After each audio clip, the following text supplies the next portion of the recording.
You have a feedback forms, event answer. You should fill them up because they will help us to make a better EuroPython next year. Second one is that I want to remind you that this evening at 9 o'clock there will be the Python challenge. If you come there, you will solve riddles using Python, and you might win a macOS book or one cell phone. There is a prize for one book and 2 smartphones. So please come. Last one is that I want to call you to receive some pizza bound. If you prefer eating pizza instead of a buffet for your next meal. Well, we begin. Enjoy the Péter Szabó presentation.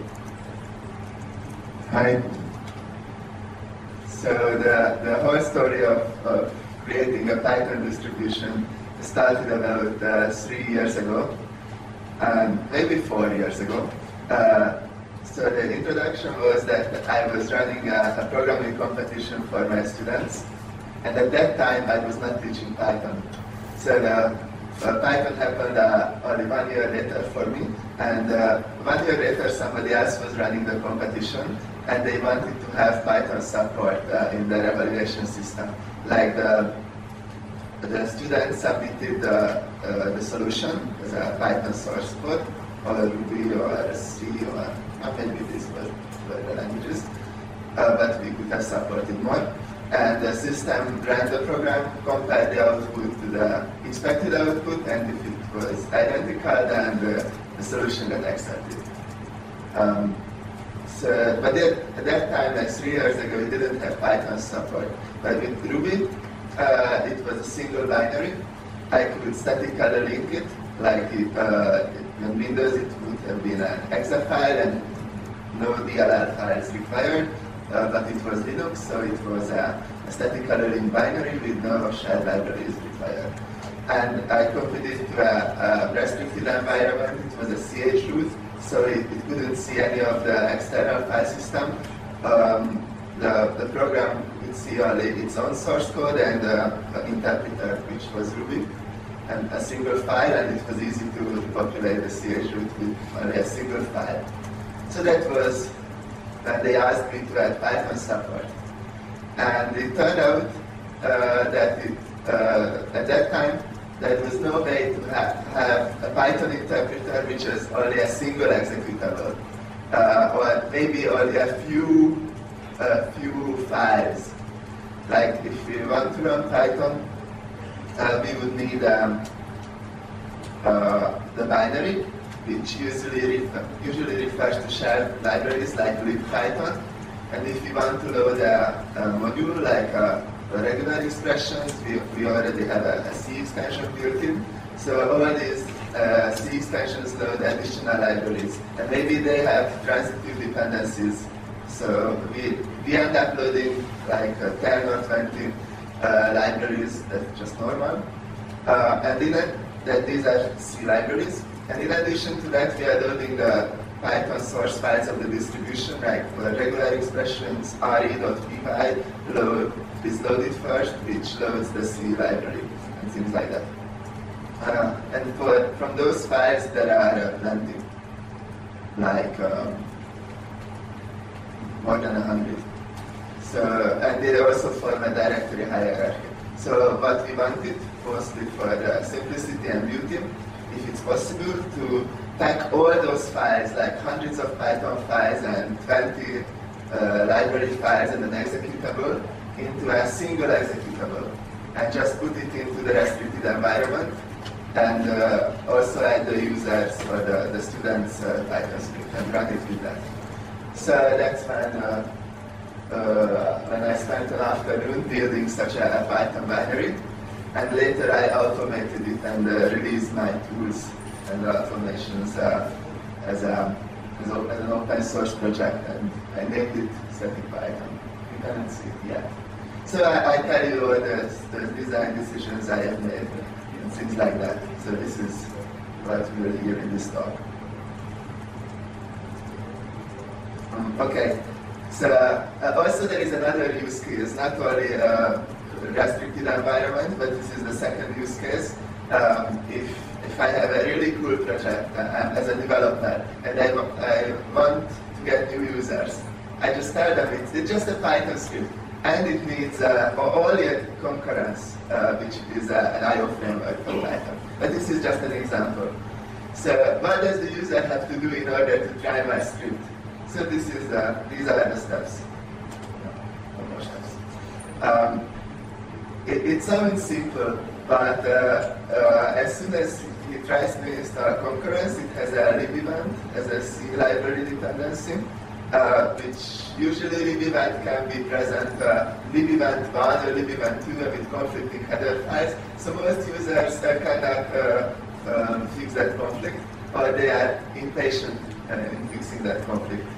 But anyway, they try it, they fail, they remove the old version, like remove the version from user include to make sure that the user local include gets included and things like that. They don't get nice error messages, they just get C compiler errors with undefined symbols. So this is not a pleasant experience just to try my very small and brilliant script. But my small and brilliant script is still like half an hour away, and for a beginner user it's 5 hours away. To install, compile everything by hand. Yeah, and finally the concurrence has to be compiled, but it turns out that it needs necklace Python. So the user has to recompile the whole Python interpreter. And for that he needs all these development libraries, otherwise he will get cryptic error messages that this header is missing. So for someone who has never done that, it's a terrible experience. And most people never reach this step, but at this step they will surely give up when they have to recompile Python. So that's it. Once it's done on the first machine, doing it on the second machine is much faster, but it's still like 10 minutes. There are many solutions for that problem, not only static Python. Like we had a talk yesterday about PyInstaller. Let's see all of those. There are many solutions. If I want to bundle my application into an executable, many tools exist which can generate them with transitive dependencies. So static Python is only one tool, and it has some advantages. Also, it doesn't pack the binary. Like it packs everything. The Python distribution, the standard libraries, everything, except for the script. Like it's just a standard Python, and it can run any Python code. It cannot run C extensions, but all the C extensions have to be built in, and it can run them, but external C extensions don't work, and it can run any Python code with those C extensions. Okay. So for some purposes, embedding the binary or embedding the script is better. Sometimes it's just good to have a separate Python interpreter. Yeah. So what does cross-platform mean for static Python? It runs on 3 operating systems. Like even if it ran on 2 operating systems, I could say it's cross-platform. Windows XP and on Windows Vista. Yeah, so maybe it runs on Windows 7 in native mode and then Windows 7 in Windows Vista emulation mode. So it would be cross-platform now. But no, it doesn't run on Windows at all. That's because I'm lazy. And also it's a project in my free time, so it should be fun. But if it's fun for anybody to create a Windows distribution, feel free to contribute. There is plenty of space in the SVR repository. So what are these percentages? Before, like 3 weeks before, I made a poll in the Hungarian Linux user group. That's Linux, Hungarian Unix user group. So it's a bit biased. But there are a few Windows users there, like 6%. And I asked them, if they write a script, which platform do they run it on first, like during development? And I don't care if they write a script in Notepad I don't care about that Notepad runs on Windows, but if that script is a web PHP script, and they should answer Linux for that because the server runs Linux. So where does the script run first during development? And 84% runs on Linux, so I have a good coverage if I release only a Linux version. There is some FreeBSD, but I can get FreeBSD for free because Linux binaries run on FreeBSD if the relevant kernel module is loaded. There are some limitations, but they were easy to overcome. I will talk about them later.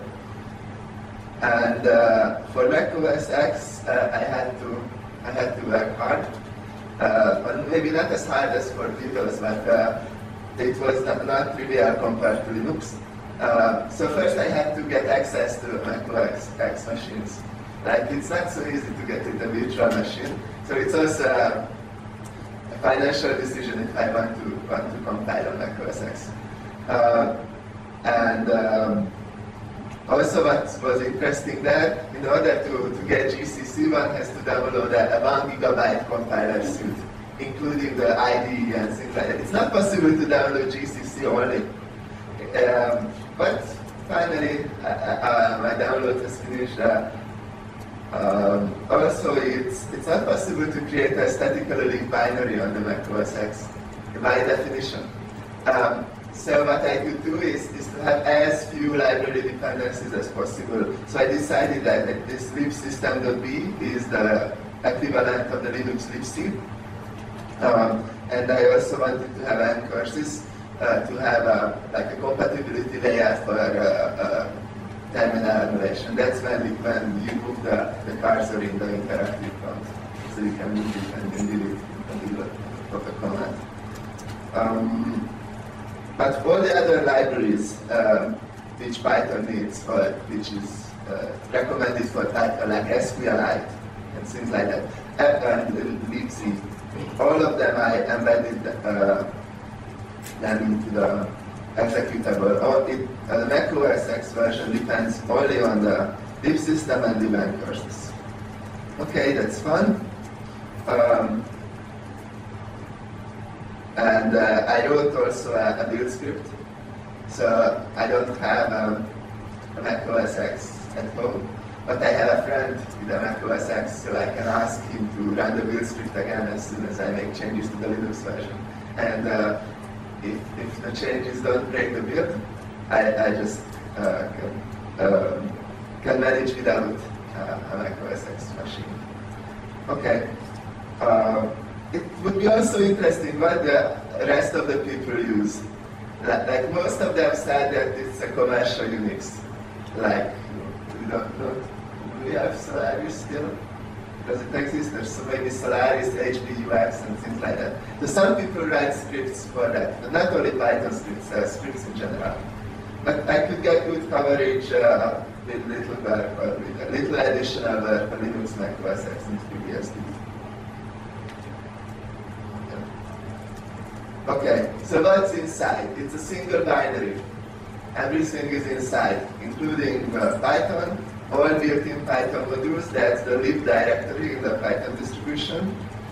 And it supports multi-threading, and it has all these extra libraries as well. I also added Greenlight, because many coroutine-based IO libraries like to have Greenlight.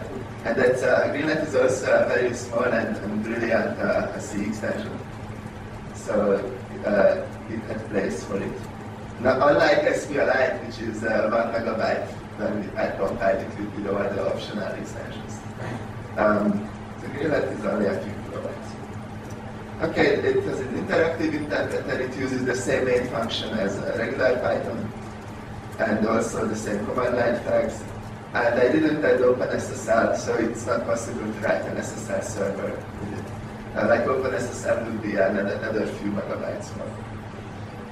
Okay, and I released a regular Python version and the stackless Python version as well, and the stackless version also contains Greenlight for completeness. Okay, but this was not enough. because I am also an enthusiastic developer of an I/O library. It's called Synclass. And these two, the regular and the stackless version, were not enough to run my library or my code. Because that one also is a C extension. So I decided to get the most famous I/O libraries plus my library into an even bigger binary. So if one wants to try G-Event, but doesn't want to compile anything, doesn't even want to install the real module, he can just use this stackless code is like coroutine, which includes all these C extensions. And even without those C extensions, we could run Twisted, Eventlet, and Tornado because they are pure Python applications, libraries. So let's see how large they are. I didn't talk about compression so far. So what do we have in the uncompressed version? We have all the C code, we have the libc, except for on the Mac. So all the libraries, all the C code, and the Python libraries as well. And we see that stackless is a bit larger than regular Python with the same libraries, just the stackless patch. Is it like a fun 160 kilobytes larger? No. And all the extra stuff, like this concurrence and Synclass, they make it even more larger. That's partially because they are written in Pyrex or Cython, and that tends to generate bloated code. Anyway, there is place for that. On the Mac, all of the binaries are a little bit smaller, like 300 kilobytes smaller. That's about the size of the libc. Maybe the size of the libc routines I use. So how do I create such a binary? First, how do I compress it? There is the UPX compressor for executables, and its root options tries to compress as hard as possible, squeezing every bit. And for the Python code, which are lots of like hundreds of Python files, I create a zip file and use zip import for the standard library as well. And I use alt-zip to optimize the size of the zip file. That makes about like the regular zip with the highest effort is 10% larger than with the alt-zip. I could make it even smaller if I made larger changes to the importer, so it could import not only from zip files, but for example RAR files or some other compression method, which compresses better than zip. I could make it smaller, but I just made it simple and used the regular zip file. So I have a zip file, I have a binary, and that's two files. How do I create one file which contains both? I just concatenate. Because the operating system doesn't care what's in the beginning of, what's in the end of the binary. It has a header, like an ELF header. The macOS has its own header, and the header describes which sections, like code segment, data segment, are located at which offset in the file. And if I append something to the file, those headers don't describe it, so the operating system doesn't load it, it doesn't care what's at the end. And in the zip file doesn't care what's in the beginning, because the zip file is parsed from the end and the offsets are relative. So I can just concatenate and use it as both a binary and a zip file. And the results, like 3 binaries for the Mac and 3 binaries for Linux, are available for download. If you can ever get a link to my presentation, then you can click on this link and download it. Also, if you search for static Python, you will find it as an open source project. but I don't commit the compressed versions to the repository because they are a little bit slower to start. And they don't benefit from prefetching and things like that. So it's performance consideration. Okay, so I downloaded python.tar.gz, downloaded SQLite, maybe it was a zip file, downloaded libbc2.tar.gz. Some other libraries, libevent for gevent and things like that. I downloaded all those tar.gzs and I wrote a script which extracts them, compiles them, and also makes some modifications so it would work. And here are the modifications which my script does to the vanilla Python and distribution of the other libraries. First, I forced the architecture to 32-bit because I am always compiling a 32-bit binary, so it will run on 32-bit and 64-bit systems. But I want to have the binary say that yes, I am 32 bits, but config.guest uses the host system for guesting. So I just override this config.guest file to always echo I386. Also, the static Python doesn't support loading C extensions.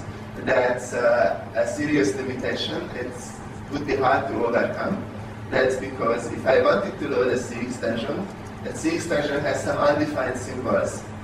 And those undefined symbols, like the pi, string new, or something like that, so which are defined in Python and which are now in the binary. So those symbols have to be resolved from the binary. But the binary is stripped, so it doesn't have any symbolic information. Also, it's not only stripped, but we're linking. All the code which is not used is removed by the linker. Maybe not all the code, but some of the code. Maybe there is a Python function in the Python API which is not used by the built-in modules, but the extension module wants to use it, and that will be an undefined symbol. That it can be solved that then I would have to release another version of the binary which contains the symbol table, in which I make sure that all the API symbols are kept, and it will be much larger, maybe a few megabytes larger. So I just decided not to have this feature, and not to have a libdl or not to have the C-types extension. I removed them as well. So one option was to force this compiler symbol to off. Also, I modified the calculate pass function to use rp0 as a zip file to find the built-in Python modules. It's also possible to do it without a code change, like with an environment variable change. It's called Python pass. But I would want to use that to specify the Python pass for himself, and as a fallback, it should go back to the zip file or binary. Okay? And so there is a modules/setup file in the Python distribution, which lists all the extensions which should be built into the binary. Maybe with statically linking it's built in, with dynamic linking the shared library is built. And I just manually added everything there, or manually enable. I also added the green light stuff, and things like that, and remove the C types. So now I ship my own predefined setup file. And many configure scripts generate the compiler flags differently. So most of them generate the -g flag for debug symbols. Most of them generate some kind of optimization flag. It doesn't make sense to compile just code randomly. So I wrote some scripts to modify the make files. So they always have the same optimization flag, and we don't have a debug flag. We don't need debug symbols. It could be -OS for size optimization, -O3 for even more speed at the cost of size. I decided to be conservative and use -O2, which is somewhere in the middle. And I also removed those files, those platform-dependent files. Like I don't want to have Solaris Python libraries on my Linux binary. Just to save space. And there is a restriction in FreeBSD. So FreeBSD can run Linux applications with 3 restrictions. One of them, if the Linux binary requires shared libraries, those have to be installed in the FreeBSD system. Maybe an SCP from a Linux system would do. So this one was easy to overcome because I don't need shared libraries. The other one is the kernel module has to be loaded. It's not loaded by the default installation. I just have an installation instruction on the homepage for that. And the third one is that FreeBSD has to know that the binary is a Linux binary. So in the ELF header, it has to be tagged as a Linux binary. And by default, GCC or Linux doesn't insert that information. It says a sysv, which will not run on FreeBSD that way. So I needed a small script which changes one bit, maybe 2 bits. And it would run on FreeBSD then. Yeah, there are some more distribution-specific changes. I don't understand exactly, but this extra include was needed for the SQLite. Maybe it's because the configure scripts runs differently, and I didn't run any of the configure scripts. I did everything from module/setup. I ran the large Python, like outside Python interpreter configure script, but not configures for the modules. Okay. Also, this event.h this is a conflict, like libevent2 and libevent1 ship an event.h file, which are incompatible. So I decided to have an event.h file, especially for gevent, which would work with both. And I wouldn't care about the system event.h file. And I had to bundle the pyrex as well, because concurrence ships with the pyx file, but not with the std file. Also, regularly it's not possible to have a nested C extension, like gevent.core is written in C, but the compilation environment doesn't support that main module/setup. So what I did is I created a small Python script. So this is the name of the C extension without a dot. And this is the contents of the Python script. When it's imported, it imports the C extension and overrides itself the C extension. Okay, and it wouldn't be fun if after every bug-fixed release I have to manually recompile and copy files around and run patches. So I automated it. It's a little bit more fun. I could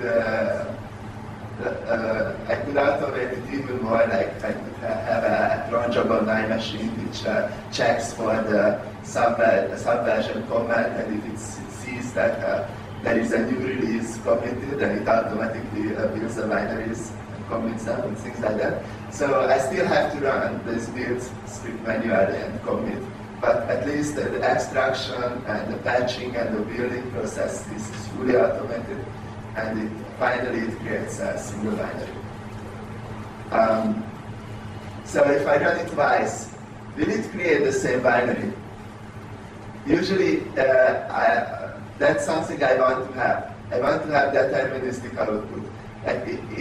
So if it doesn't work for me and there is a bug for a user, and we have completely different binaries and we cannot reproduce each other's bugs, that's not good. Determinism is good. So how do I make it? Fully deterministic. I included all the tools, like the C compiler and also VisiBox for AWK, the shell and everything. And also the GNU make, and I have to admit that I used Perl for some of the manipulations before the first version of Python could be built. But AWK would have worked as well. So I bundle all of those as statically linked binaries. And so I use the same compilers, the same input files. It should be the same binary, except if the date is included in the binary. But as far as I remember, it isn't. So that's how it works on Linux. It doesn't rely on any file in user bin or user lib or anything. It contains, the SVR repository contains everything. On macOS, it relies on the system library. So as long as my friend doesn't upgrade his computer, it would work. But eventually I like to create a chroot environment, like to copy everything needed and archive it so it is repeatable. Okay. It's a bit slow. Like one has to wait like 10 minutes for the whole build. This is a full build of SQLite, full build of everything, including Python. So it's not incremental. It's possible to run it in a few steps manually, but then the programmer has to take care that it doesn't break and he runs all the necessary steps. It could be improved like a makefile or a build system, but the shell script was direct enough. I don't think I would use a smart build system here, because my goal is to have the build system, the binary for the build system also in the repository. And GNU make is, when I compile it statically, it's just a 300 kilobyte executable. I can add it in Linux. Okay, so how do I make such a small executables? The simple trick is to use glibc, because glibc, like the C library is so large, and like a printf is 500 kilobytes because of the transitive dependencies, and uclibc is for embedded systems, and they don't link in something which is not necessary. So some more porting issues. Yeah, this is Xcode, this is the 1 gigabyte download. And it doubles after each macOS revision. So maybe in 10.5 it was only a 400 megabyte download, just to have GCC. And then on 10.6 it's a 1 gigabyte download. And one has to register for that. So that's how free software works on the Mac. They don't want random people. Yeah. Yeah, it's okay for them to, with random people, with a Gmail address to compile. Okay, so the first thing I did, because it had the GCC 4.1, the first thing I did is I cross-compiled GCC 4.4, or not cross, but I compiled it. So there is the Mac ports repository, which makes it easy to link. Once we have a working GCC to install open source stuff. Yeah. Also, there is a naming issue here. If I just say -l readline on the Mac, it first tries to find the shared library in userlib, even though I ship my own readline library, which is deterministic, and I precompile it for myself, and I know it's good and it will not change across revisions. It's impossible to link against it, because it's always linked against userlib. So what I did, I just renamed my library. And there are no, that's stupid, that's static shadow.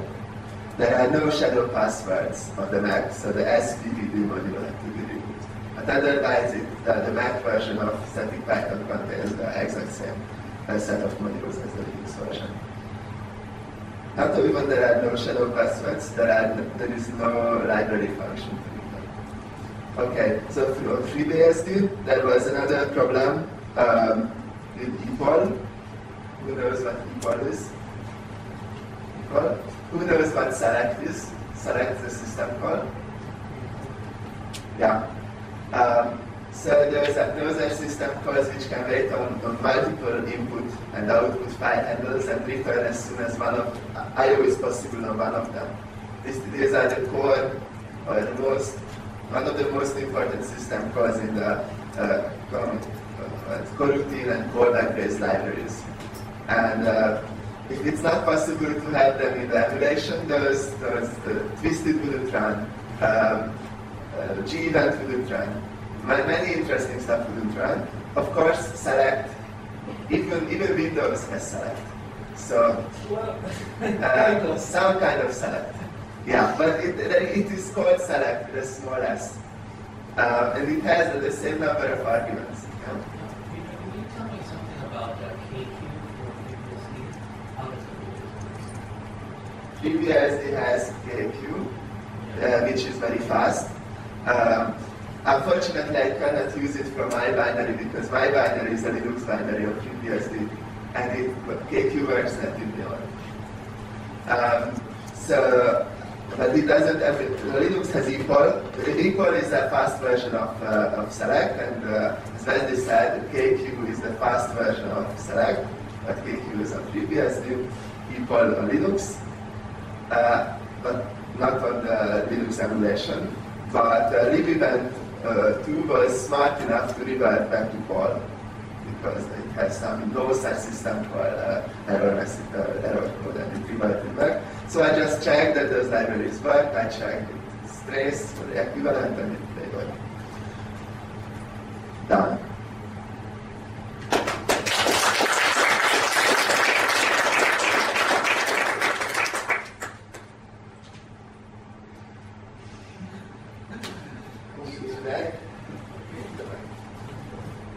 So, suppose I wanted to use this with Mercurial, and Mercurial needs some binary pieces inside of it combined.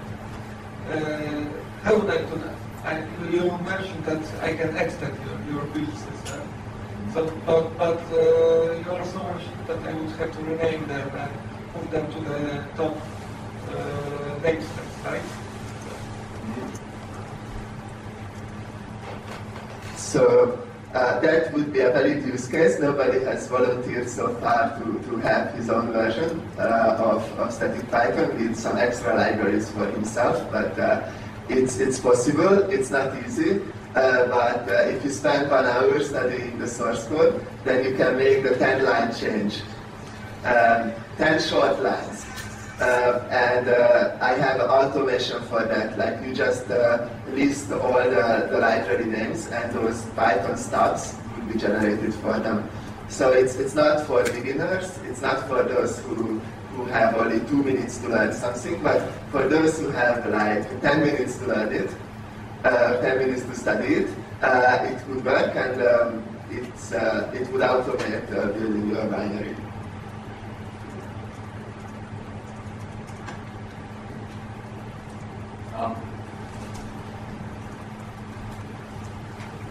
Can I convince you to also build 3.2?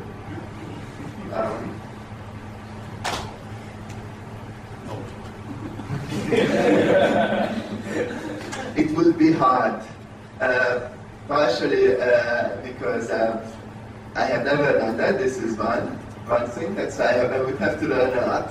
But I know in advance that one of the reasons I did it is that so I can promote my IO library, the C-class. That C-class doesn't work with the S3.x. So I will lose that advantage, and also the little steps, the little patches, little changes, I guess they would be completely different in S3.x. So I would have to do the work from scratch. It's not an impossible to work, but we need somebody with a motivation to do it.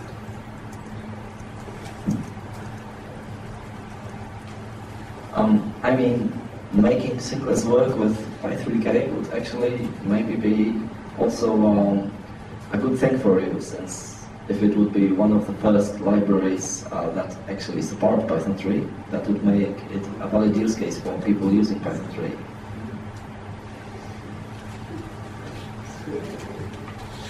I didn't know that the situation is so bad that there's no other libraries, so no famous IRGG event, does it support? I don't really know. No. Okay, so maybe C class could be the first, but that's mostly an allocation of time and priorities. If somebody allocates his time for that, I wouldn't oppose. I would gladly give for both C class and the static Python. I would gladly give write access for smart developers and volunteers. But as for my prediction, since I have many other commitments, and this would be a large commitment, I don't think I will do it till the next EuroPython.